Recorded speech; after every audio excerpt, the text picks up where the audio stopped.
Hello friends, आप लोगों का इस नए वीडियो में स्वागत है। आज के हम अपनी इस नए वीडियो में कुछ नए टर्म्स सीखने वाले हैं, ठीक है, अकाउंटिंग से रिलेटेड।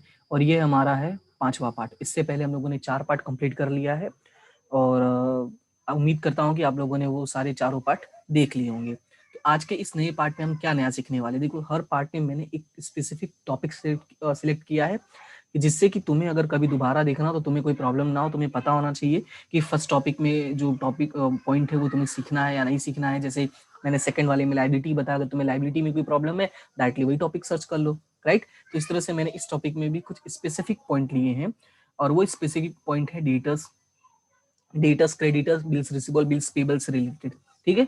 तो अगर मैं डेटर्स पे जाऊं उससे पहले तुम्हारा एक बात जानना जरूरी है कि डेटर्स आते कब है, ठीक है। तो उसके लिए मैं एक छोटे से एग्जांपल लूंगा और चीजें थोड़ी एक्सप्लेन करूंगा, कुछ और चीजें एक्सप्लेन करूंगा, उसके बाद हम वहां पे बढ़ेंगे। ओके, तो उम्मीद करता हूँ कि आप लोगों को वीडियो अच्छा लगेगा। अच्छा लगे तो ठीक है, अभी तो स्टार्ट किए हैं, अच्छा लगे तो लाइक, शेयर एंड सब्सक्राइब कर देना। Thank you so much to all of you. पहले से ही बोल दे रहा हूँ, एंड में भी बोल दूंगा, ठीक है। तो हम लोग स्टार्ट करते हैं। अब यहाँ पे थोड़ा ध्यान दो। देखो, सबसे पहले दो चीजों का समझना बहुत जरूरी है और वो है, एक है परचेज और एक है सेल्स, ठीक है।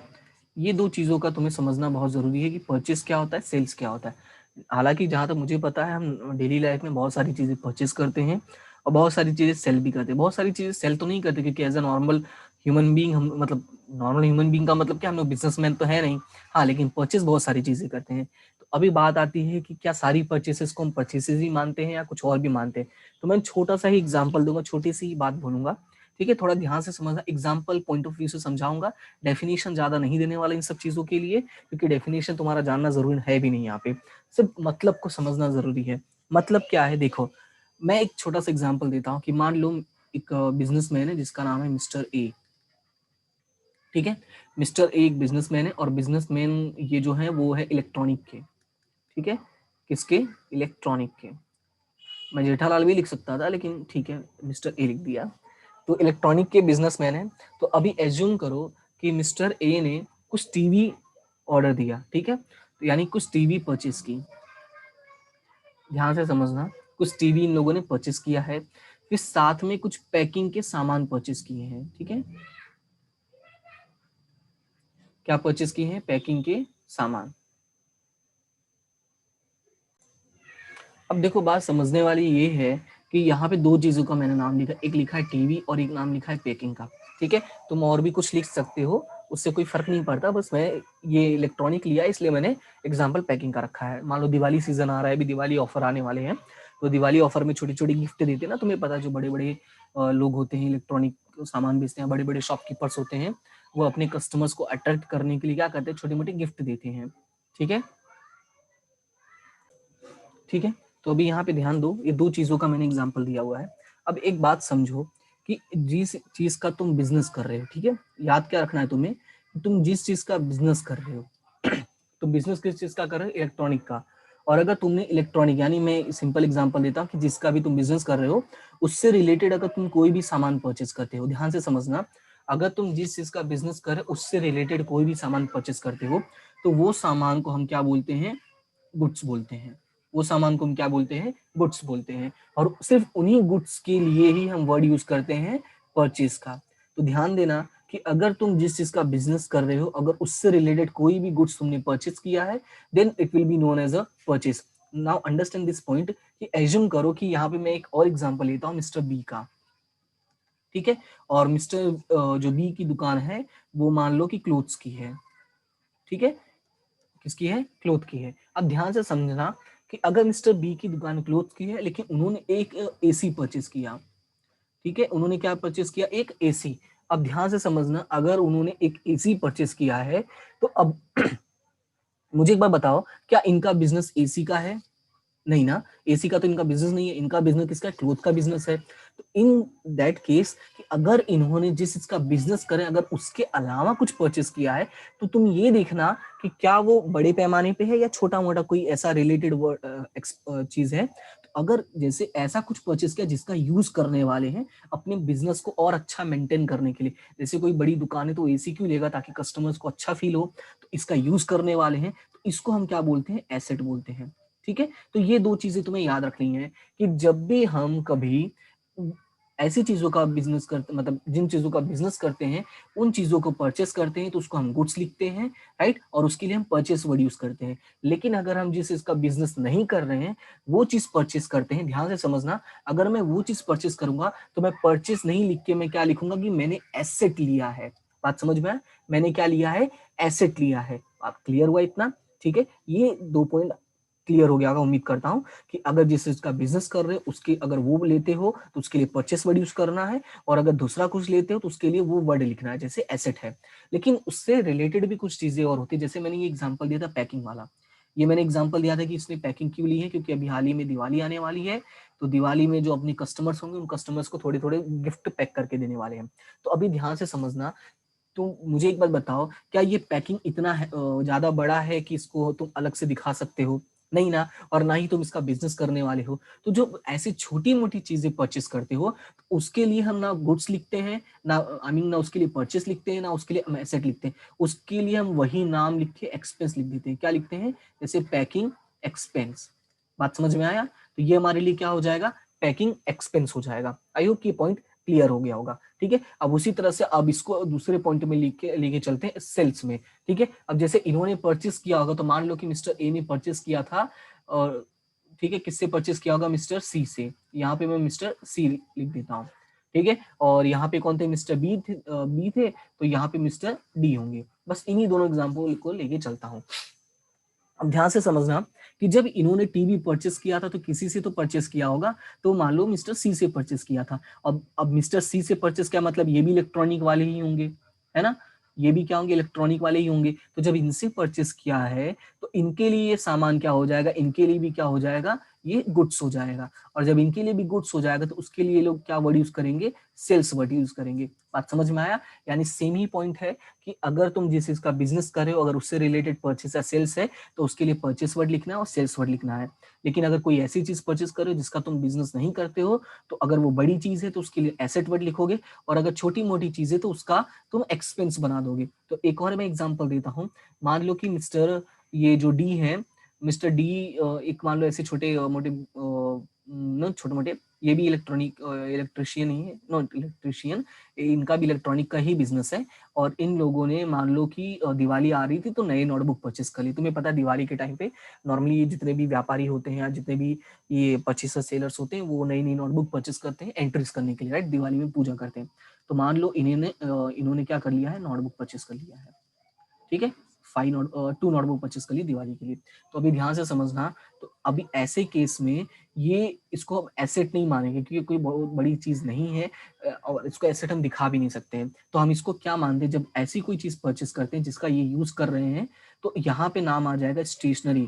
कहने का मतलब मेरा क्या है कि अगर छोटी मोटी चीजें हैं तो उसके लिए उनका एक स्पेसिफिक वर्ड होता है, उस स्पेसिफिक वर्ड को लेके चल सकते हो। तो जैसे पैकिंग के लिए पैकिंग एक्सपेंस हो गया, और तुम्हें पता है नोटबुक हो गया, पेन पेंसिल हो गया, स्टेशनरी, इसके लिए हम वर्ड यूज करते हैं स्टेशनरी, तो यहाँ पे नाम आ जाएगा स्टेशनरी एक्सपेंस। ये कोई टेक्निकल वर्ड नहीं है, कोई नया वर्ड नहीं बता रहा हूँ मैं, बस तुम्हें वही पुरानी चीजों को याद दिला रहा हूँ कि तुम दुकानों पे जाते हो, छोटे मोटे पेन पेंसिल लेते हो तो उसके लिए स्टेशनरी वर्ड यूज होता है ना, कि स्टेशनरी की दुकान पे जा रहा हूँ मैं। तुम ऐसे थोड़ी बोलते कि पेंसिल की दुकान पे जा रहा हूँ, तुम क्या बोलते, स्टेशनरी की दुकान पे जा रहा हूँ। ठीक है, तो आई होप कि इतना पॉइंट क्लियर हो गया होगा। मैं फिर से समझा देता हूँ परचेस और सेल्स का मतलब क्या होता है। जिस इसका तुम बिजनेस कर रहे हो, अगर वो तुम परचेस करते हो तो वो तुम्हारे लिए, मतलब वो अगर तुम सामान ले रहे हो तो वो तुम्हारे लिए परचेस है, और अगर वही सामान तुम सेल कर रहे हो तो वो तुम्हारे लिए सेल्स है। ठीक है, अगर किसी को दे रहे हो। आई होप कि ये पॉइंट क्लियर होगा। और अगर एसेट परचेस कर रहे हो तो एसेट का नाम लिखना है, और अगर एसेट सेल कर रहे हो तो एसेट का नाम लिखना है। और अगर छोटी मोटी कोई चीजें आती हैं तो उसके लिए तुम्हें वो एक्सपेंस एज ए एक्सपेंस दिखाना पड़ेगा। जैसे पैकिंग है तो पैकिंग एक्सपेंस, स्टेशनरी है तो स्टेशनरी एक्सपेंस, इस तरह से दिखाना पड़ता है। तो ये बात हो गई परचेस और सेल्स की। अगर ये परचेस और सेल्स का पॉइंट क्लियर हो गया होगा तो हम अभी अगले वाले पॉइंट पे बढ़ते हैं कि अब यहाँ से डेटर और क्रेडिटर का रिलेशन कैसे क्रिएट होता है। तो मैं फिर से वही एग्जाम्पल लेके चलूंगा। ठीक है, तो यहाँ पे मैं मिस्टर ए लिख देता हूँ, ये है मिस्टर ए, और ये है मिस्टर बी। ठीक है, मिस्टर ए और ये मिस्टर बी। मिस्टर ए और मिस्टर बी। ठीक है, तो यहाँ पे मैं नाम लिख देता हूँ कि मिस्टर ए जो है ये सामान परचेस करने वाले हैं। ठीक है, तो थोड़ा क्लियर होगा। और मिस्टर बी जो है वो सामान को सेल करने वाले हैं। ठीक है, तो अभी थोड़ा ध्यान से समझना कि मिस्टर ए मिस्टर बी के पास जाते हैं और मिस्टर बी को बोलते हैं कि मुझे भाई 10 टीवी चाहिए। ठीक है, दिवाली का सीजन आ रहा है, अच्छा खासा बोनी हो जाएगा, तो 10 टीवी दे दो, 5 एसी दे दो। ठीक है, और मान लो कि और क्या चाहिए इनको, मान लो कि दिवाली में और क्या ज्यादा चाहिए, हाँ मोबाइल, दिवाली में मोबाइल बहुत परचेस करते, तो चलो 20 नई ब्रांड की मोबाइल दे दो। ठीक है, इतना इलेक्ट्रॉनिक सामान परचेस किया है और इन्होंने यही सामान क्या किया है, सेल किया है। आई होप कि ये पॉइंट क्लियर हो गया होगा। अब थोड़ा ध्यान से समझना, इन्होंने परचेस के लिए ऑर्डर दिया था, इन्होंने सेल कर दिया, यही सारी चीजें यहाँ पर आ जाएंगी। अब ध्यान से समझना, अब होता क्या है कि जब मिस्टर ए है मिस्टर बी से सामान परचेस करते हैं, तो कई बार ऐसा होता है कि बिजनेस में जो ज्यादातर बिजनेस चलते हैं वो क्रेडिट के बेस पे चलते हैं। किसके बेस पर चलते हैं, क्रेडिट के बेस पर। ये मैंने एग्जांपल तुम्हें समझाया था कि कैश क्या होता है, क्रेडिट क्या होता है। कैश का मतलब जिसमें तुरंत ही कैश पे कर दे, और क्रेडिट का मतलब होता है जिसमें फ्यूचर में पेमेंट करते हैं लेकिन फ्यूचर में पेमेंट करते हैं। तो भाई बात को ध्यान से समझना कि जब मिस्टर ए ने इतनी सारी चीजें परचेस की, तो मिस्टर ए ने मिस्टर बी से बोला कि देखो यार अभी दिवाली सीजन है, अभी इतना मेरे पास कैश नहीं है, एक काम करते हैं कि दिवाली में बिजनेस मेरा होगा तो उसके तुरंत बाद मैं तुम्हें कैश पेमेंट कर दूंगा, पूरा का पूरा पेमेंट कर दूंगा। तो मिस्टर बी ने बोला ठीक है। तो अब ध्यान से समझना, तो अब यहाँ पे क्या हुआ कि मिस्टर ए ने तुरंत ही कैश पेमेंट नहीं किया है, राइट। इन्होंने कैश का पेमेंट नहीं किया है। तो अब ध्यान से समझना, जब भी कैश पेमेंट नहीं होता है तो उसको हम क्या मान लेते हैं, क्रेडिट ट्रांजेक्शन मान लेते हैं। और जब भी क्रेडिट ट्रांजेक्शन होता है तो वहां पे रिलेशन बनता है डेटर का और क्रेडिटर का। किसका रिलेशन बनता है, डेटर का और क्रेडिटर का। अब सवाल आता है कि डेटर कौन है, क्रेडिटर कौन है। इसके लिए थोड़ा ध्यान देना, रिलेशन बनेगा डेटर और क्रेडिटर। ये रिलेशन कब बनता है, जब वो हम क्रेडिट ट्रांजेक्शन होता है। तो यहाँ पे तो क्रेडिट ट्रांजेक्शन होगा क्योंकि मैंने क्लियर बोल दिया है कि इन्होंने कैश में पेमेंट नहीं किया है। तो ध्यान से समझना कि जो परचेस कर रहा है, कौन परचेस कर रहा है, मिस्टर ए। तो मिस्टर ए बन जाएंगे डेटर, मिस्टर ए क्या बन जाएंगे, डेटर। और मिस्टर बी क्या बन जाएंगे, क्रेडिटर। ठीक है, ये थोड़ा याद रखने वाली चीज है कि जिससे हम सामान परचेस करते हैं, मिस्टर ए ने परचेस किससे किया है, मिस्टर बी से। तो मिस्टर बी के लिए जो है ये क्या बन जाएंगे, क्रेडिटर बन जाएंगे। अब थोड़ा ध्यान से समझना, क्यों क्रेडिटर बन जाएंगे, क्योंकि इनको पैसे देने हैं। किसको पैसे देने हैं, इनको, मिस्टर बी को। यानी कि अगर पेमेंट यहां से यहां जा रहा है, देखो पेमेंट यहां से यहां जाने वाला है। ठीक है, पेमेंट यहाँ से यहाँ जाने वाला है। थोड़ा मैं इसको और अच्छे से कर देता हूँ ताकि क्लियर समझ में आए। ये जो पेमेंट है वो ऐसे ऐसे यहाँ से जा रहा है। ओके, तो अभी इसको थोड़ा ध्यान देना। अगर पेमेंट इस तरह से जा रहा है तो याद रखना कि जब भी पेमेंट हमारे पास से किसी और के पास जा रहा है, तो जिसके पास पेमेंट जाता है उस इंसान को हम क्या बोलते हैं, क्रेडिटर बोलते हैं। ये अकाउंटिंग टर्म है, अकाउंट में नाम दिया गया है कि वो क्रेडिटर बन जाता है। क्यों ऐसा कहा गया वो भी मैं समझा देता, क्योंकि हम कई लोगों के पास से सामान परचेस करते हैं। अब ऐसा तो है नहीं कि मिस्टर बी अकेले ही हैं जिनसे हम बिजनेस करेंगे, हो सकता है mister C D E F G करके से बहुत सारे लोग हों। तो अब हम सबका नाम थोड़ी लिखने बैठेंगे, तो हम वहां पे एक रिलेशन बनाते हैं क्रेडिटर और डेटर का, जिससे साल के अंत में यानी अकाउंटिंग ईयर के एंड में हमें ये क्लियर पता चले कि हमें कितने लोगों को पेमेंट करना है और कितना टोटल पेमेंट करना है। ठीक है, तो इस रिलेशन को जानने के लिए हम लोग क्या करते हैं, एक नया नाम देते हैं, क्रेडिटर। तो याद रखना, जिससे हम सामान को परचेस करते हैं, क्या, जिससे हम सामान को परचेस करते हैं उस इंसान का नाम हम क्या लिखते हैं, क्रेडिटर। आई होप कि ये पॉइंट क्लियर हो गया होगा। ठीक है, हमने क्या किया, मिस्टर बी से सामान को परचेस किया हुआ है। ध्यान से समझना, हमने बी से सामान को परचेस किया था, यहाँ पे देखो इसलिए मैंने लिखा हुआ है कि ये परचेसर है और ये कौन है, सेलर है। ठीक है, ये कौन है, सेलर है, और ये कौन है, परचेसर है। जो परचेस करता है, याद रखना, जो परचेस करता है उसी को हम क्या बोलते हैं, डेटर बोलते हैं। और जो सेल करता है उसी को हम क्या बोलते हैं, क्रेडिटर बोलते हैं। कभी कभी परचेसर भी बोलते हैं, कभी कभी सेलर, कभी कभी डेटर, कभी कभी क्रेडिटर। ठीक है, और अगर समझना है तो इसको मैं लिख दूंगा कस्टमर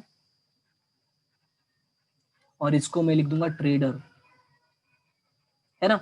कस्टमर मतलब ये परचेस करने वाला, कस्टमर ही तो परचेस करता है, और सेल कौन करता है, ट्रेडर। यानी ये तीन नाम एक ही इंसान के हैं। तो आई होप ये पॉइंट क्लियर हो गया होगा कि मिस्टर ए और मिस्टर बी के बीच में जब क्रेडिट ट्रांजेक्शन होता है तो वहां पे रिलेशन बनता है डेटर और क्रेडिटर का। तो जब भी मिस्टर ए और मिस्टर बी के बीच में क्रेडिट ट्रांजेक्शन होगा तो उनके बीच में रिलेशन कैसा बनेगा, डेटर और क्रेडिटर का। ठीक है, और जब भी डेटर और क्रेडिटर का रिलेशन बनेगा तो तुम्हें आइडेंटिफाई करना होगा कि डेटर कौन है, क्रेडिटर कौन है। तो जिसने भी सामान परचेस किया है उसको हम क्या बोलते हैं, डेटर बोलते हैं, और जिसने भी सामान सेल किया है उसको हम क्या बोलते हैं, क्रेडिटर बोलते हैं। ठीक है, अब और याद रखना है तो कैसे याद रखोगे कि जिसको पेमेंट करना है, ठीक है, पेमेंट कौन करने वाला है, मिस्टर ए, ये पेमेंट करने वाले हैं, तो पेमेंट करने वाले को हम क्या बोलते हैं, डेटर बोलते हैं। ठीक है, और जो पेमेंट रिसीव करने वाला है, ठीक है, जो पेमेंट रिसीव करने वाला है हम उसको क्या बोलते हैं, सेलर बोलते हैं। सेलर का मतलब यहाँ पे मैं बोल लूंगा ये क्रेडिटर है। ठीक है, आई होप कि ये पॉइंट क्लियर हो गया होगा।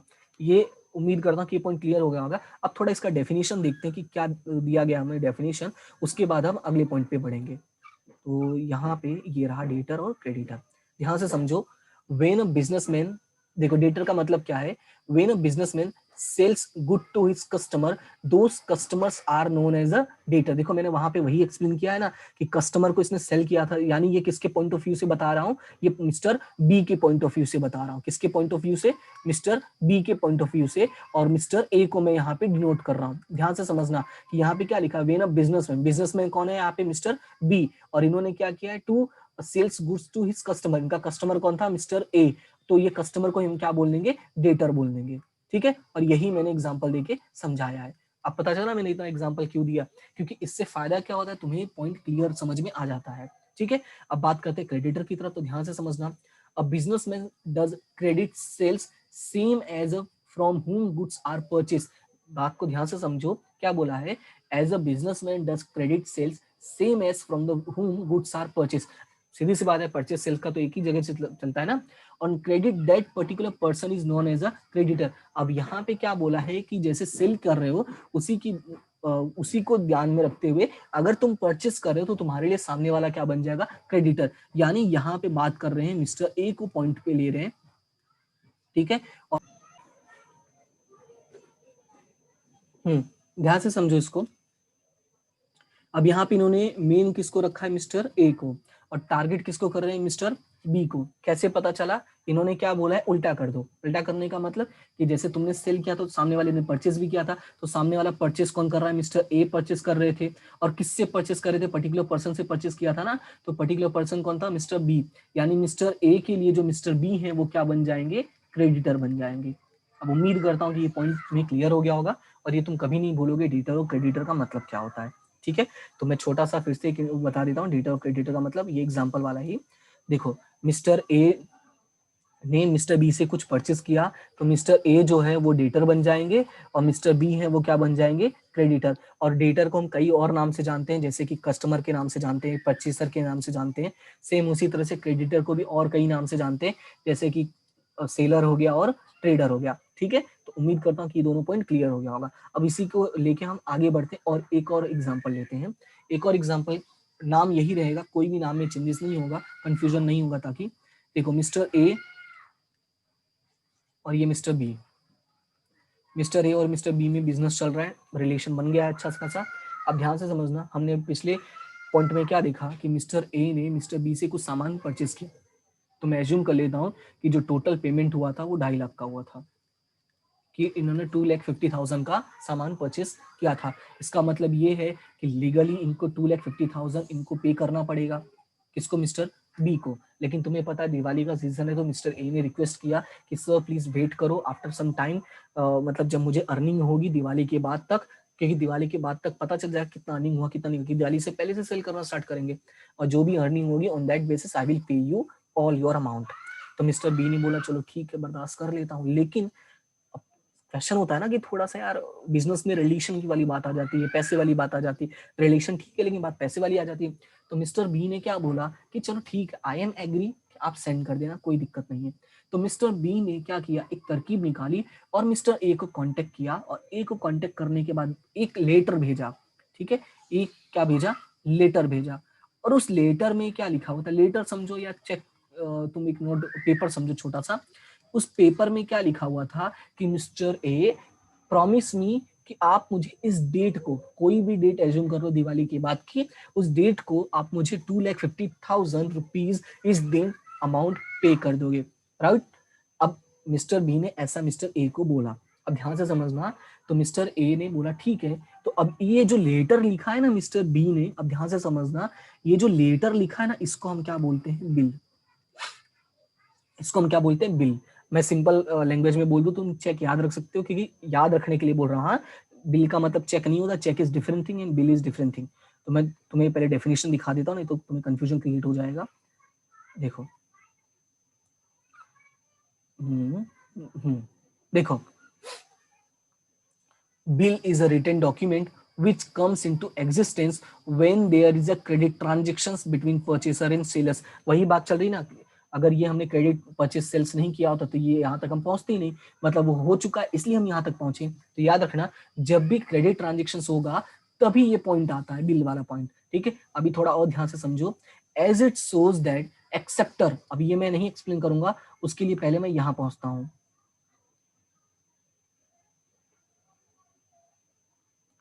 ठीक है।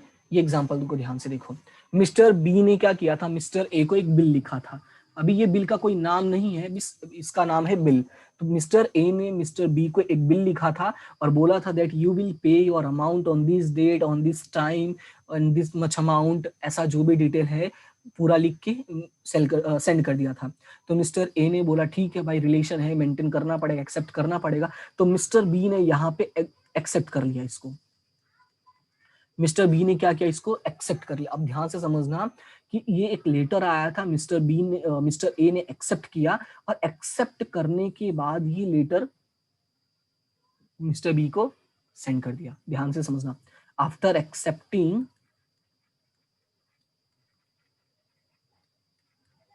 सेंड टू मिस्टर बी, है ना, after accepting send to mister B. अब ध्यान से समझना कि एक्सेप्ट करने के बाद सेंड किया हुआ है। तो अभी यहाँ पे सिचुएशन क्या हुआ कि मिस्टर ए जो है वो यहाँ पे कौन बन गया, एक्सेप्टर बन गया। ये कौन हो गया, एक्सेप्टर बन गया। अब ये थोड़ा इसको याद रखना, ये टेक्निकल वर्ड्स हैं, याद रखना पड़ेगा। ये एक्सेप्टर हो गया और ये कौन है, ड्रॉवर हो गया, ठीक है। ये कौन है, ड्रॉवर, इसको हम ड्रॉवी भी बोल सकते हैं। देखो, ड्रॉवर का मतलब जो बिल लिखा था, बिल लिखा कौन था, mister B, that's why he is known as a drawer and who is accepting he will be known as a drawee. I hope this point is clear. अब ध्यान से समझना, मिस्टर बी ने बिल लिखा था, मिस्टर ए ने accept किया, okay. तो जब मिस्टर ए ने एक्सेप्ट किया और वो बिल किसको सेंड कर दिया, मिस्टर बी को। अभी ये बिल का एक नाम दिया जाएगा, नाम क्या होगा वो समझो। अब यहाँ पे पता कैसे चलेगा कि किसके लिए ये बिल का नाम क्या होगा, किसके लिए नाम क्या होगा। तो याद रखना कि जो बिल एक्सेप्ट करता है, मतलब पेमेंट उसको करना है, जो एक्सेप्ट कर रहा है पेमेंट उसे ही करना है, राइट। और जो यहाँ पे ड्रॉ कर रहा है, इसका मतलब पेमेंट उसे रिसीव करना है। तो ध्यान से समझना, ये थोड़े वर्ड्स हैं, तुम्हें याद रखना पड़ेगा, आगे बहुत काम आएगा। कि बिल किसने एक्सेप्ट किया है, जिसने एक्सेप्ट किया है मतलब उसको पेमेंट करना है, और जिसने ड्रॉ किया है मतलब उसको रिसीव करना है।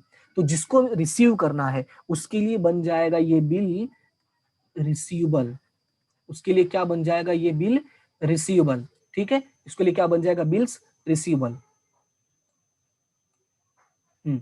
उसके लिए बिल बन जाएगा, यहाँ पे मैं पूरा लिख देता हूँ, रिसीवेबल। और जिसको ये पेमेंट करना है उसके लिए क्या बन जाएगा, बिल्स पेबल। बात समझ में आया, क्लियर है ये पॉइंट।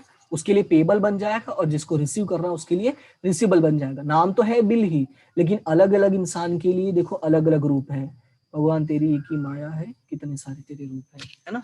तो वैसे इस टाइप की है कि कितने सारे तेरे रूप है, कभी इसके पास तो बिल पेबल, इसके पास तो बिल रिसीवेबल। आई होप कि अभी ये पॉइंट तुम्हें क्लियर हो गया होगा। अब ये जो मैंने एक्स्ट्रा नाम लिखे हैं वो इसलिए मैंने लिखा है, कभी कभी तुम्हें कंफ्यूज करने के लिए स्कूल्स में टीचर्स या कभी कभी बुक्स में भी तुम्हें कंफ्यूज करने के लिए ऐसा लिख देता है कि mister A is a acceptor and mister B is a drawer, mister A is a drawee.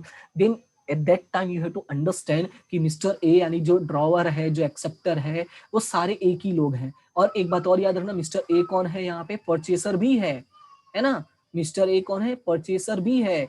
और मिस्टर बी कौन है, मिस्टर बी सेलर भी है ना। तो ये भी चीजें याद रखना होगा कि हमेशा सेलर ही बिल लिखता है और परचेजर उसको एक्सेप्ट करता, बोलता हाँ भाई मैं दे दूंगा, क्यों टेंशन ले रहे हो। तो मिस्टर बी ने बोला ठीक है भाई दे देगा तो अच्छी बात है, तो मिस्टर बी के लिए वो बिल रिसीवेबल बन जाएगा और मिस्टर ए के लिए पेबल बन जाएगा। आई होप कि यहाँ तक पॉइंट क्लियर हो गया होगा, अब यहाँ तक तुम्हें कोई डाउट नहीं होगा और ये तुम कभी नहीं भूलोगे। इसको एक बार अच्छे से थोरोली देख लोगे ना और इसको अपने नोटबुक में लिख लेना, मैं ट्रस्ट में कभी नहीं भूलोगे। अब थोड़ा डेफिनेशन भी देख लेते हैं कि लोगों ने क्या लिखा पड़ी है। देखो, at it shows that acceptor मतलब हियर डेटर, पहले ही मैंने बता दिया, will pay certain amount to the seller, seller मतलब राइटर ऑफ अ बिल, मैंने वही बोला था राइटर है ये, on accepted date, very good, accept किया है ना, दिवाली के बाद वाली डेट जो भी डेट होगी। दस the person who rights the bill will receive, मैंने पहले ही कहा ना, the person who rights the bill will receive certain amount and for it is a bill receivable. I hope कि ये पॉइंट अभी क्लियर हो रहा होगा जो मैंने चीजें बताई थी, कंफ्यूजन नहीं हो इसलिए मैंने एग्जांपल देके बताया था। And the person who accept will pay the amount, right, जिसने एक्सेप्ट किया था, एक्सेप्ट किसने किया था मैं यहाँ पे लिख देता हूँ, मिस्टर बी ने एक्सेप्ट किया था, और ओके और आई होप कि ये पॉइंट क्लियर हो गया होगा। And will pay that amount, sorry mister B नहीं है यार, क्या कर रहा हूं मैं, वेट वेट वेट, एक्सेप्ट किसने किया था, मिस्टर ए ने, तो मिस्टर ए के लिए क्या है, ये बिल्स पेबल है, और जिसने राइट किया था उसके लिए रिसीवेबल, तो यहाँ पे राइटर कौन था, मिस्टर बी। आई होप कि अभी ये पॉइंट क्लियर हो गया होगा, ठीक है।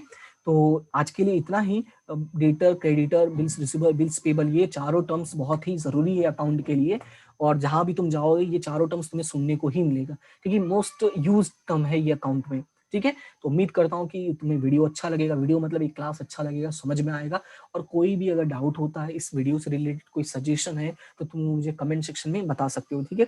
तो thank you so much to all of you, जिन लोगों ने मुझे सब्सक्राइब किया और जिन लोगों ने सब्सक्राइब नहीं किया है उन्हें भी थैंक यू, और अगर आप लोगों को सब्सक्राइब करना है तो आप लोग कर सकते हो, it is a free of cost, there is no any charges, है ना, फ्री में ज्ञान बैठ रहा है तो ज्ञान जहां से मिले वहां से लपेट लो, काम ही आएगा। तो thank you so much to all of you, ऐसे हंसते रहो, मुस्कुराते रहो और पढ़ते रहो, और अगर वीडियो अच्छा लगे तो लाइक शेयर सब्सक्राइब करते रहना, ठीक है। तो मिलते हैं हम अपने नेक्स्ट वीडियो में, thank you so much, till that and have a good day.